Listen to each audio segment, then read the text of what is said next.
Good morning, everyone. I am here and back again today to talk about the second part of self-care in our two-part series. And when I say self-care, are most of you thinking, "Oh, I don't have time for trips to the spa or to get a manicure, or something that's generally high maintenance or what most would consider high maintenance?" These are great things to do, but that's not exactly what I'm talking about. I definitely love a good pedicure or massage when time allows, but the self-care that I'm going to be referencing here is so much bigger than that.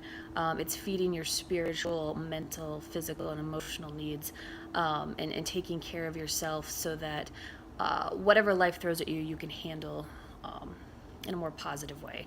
So, life is hectic, and we all probably tend to neglect our needs first. But, as I said in my previous video, always put your mask on first before helping others. This is so important because if we don't have our mask on and getting the nutrients and oxygen and energy that we need, then it's going to be very hard to assist others. So, self care involves learning how to react to the things that we cannot control. Self care is really just about having the toolkit so that when life stressors come at you, you've created habits, and you're continually moving that needle in the right direction so that you are able to handle what life throws at you. And two very important steps in this process are creating a morning and evening ritual. So, the morning ritual is really going to be about feeding your mental, spiritual, and physical needs. And so, what you would want to do is get connected. Spiritually, you want to get connected through prayer, meditation, gratitude listing, and some of the best oils to incorporate with that would be frankincense. It's a great oil for prayer and meditation. You can also add in balance or patchouli. Any of the grounding oils are going to be great for this spiritual connection. And then next, you're going to want to feed your mental connections. And by this I mean review your goals, read a great book on self-development, look at your vision boards or create one if you haven't done so already, and write in your gratitude journal. This one's big for me. I feel that having gratitude for the things that I do have in my life, for the very positive and wonderful things that I do have, has made a big difference and a shift for the better in my life.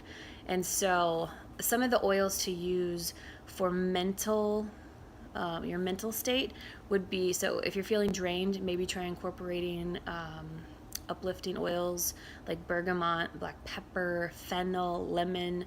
If you're feeling stressed, obviously some of the more calming oils like cedarwood, lavender, Roman chamomile, and there are many others. So negative thoughts, bergamot, Roman chamomile, clary sage, mood balancing. You might want to try clary sage again, cypress, geranium, or even jasmine. And then when you want to feed your physical well-being, nourish that. This is probably the one I struggle with the most because I feel that there's never enough time, and I tend to be an all or nothing person, which means if I can't get in a full workout, then I don't do any workout, which is something that I need to work on definitely in my self-development and self-care process. But the goal is just to get moving, do a few yoga poses, or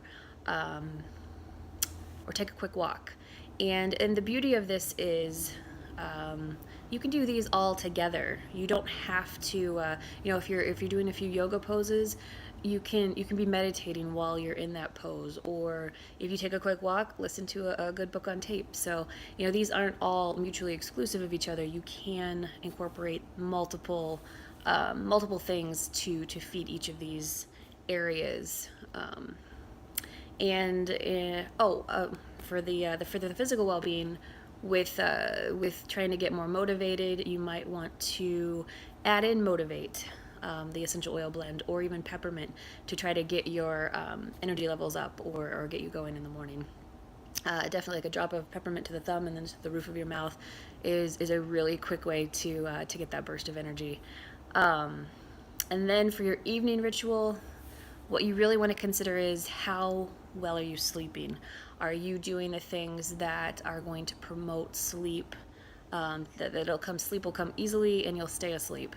So, if you have trouble falling asleep, consider turning technology off maybe 30 minutes to an hour before bedtime. And you could also do some nighttime planning, which would include reviewing your priorities for the next day, maybe keeping a notebook by your bed so that if a thought pops into your head, you can write it down, and it can help shut your brain off so that you're not awake and thinking about the things that you do want to do tomorrow or the next day, so that you can actually fall asleep. Your brain is quieted, your mind is quieted and calmed, and sleep comes easily.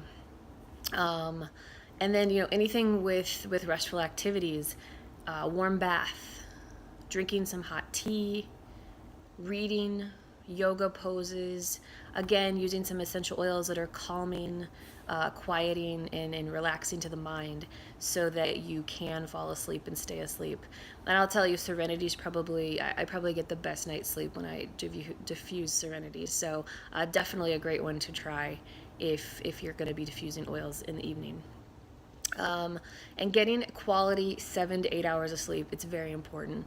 Some studies have suggested that the most successful people in the world are getting at minimum 7 hours of sleep a night, and I definitely strive for that. So, and I know a lot of you are thinking this is probably it's just a lot to incorporate all of the self-care into your own lives.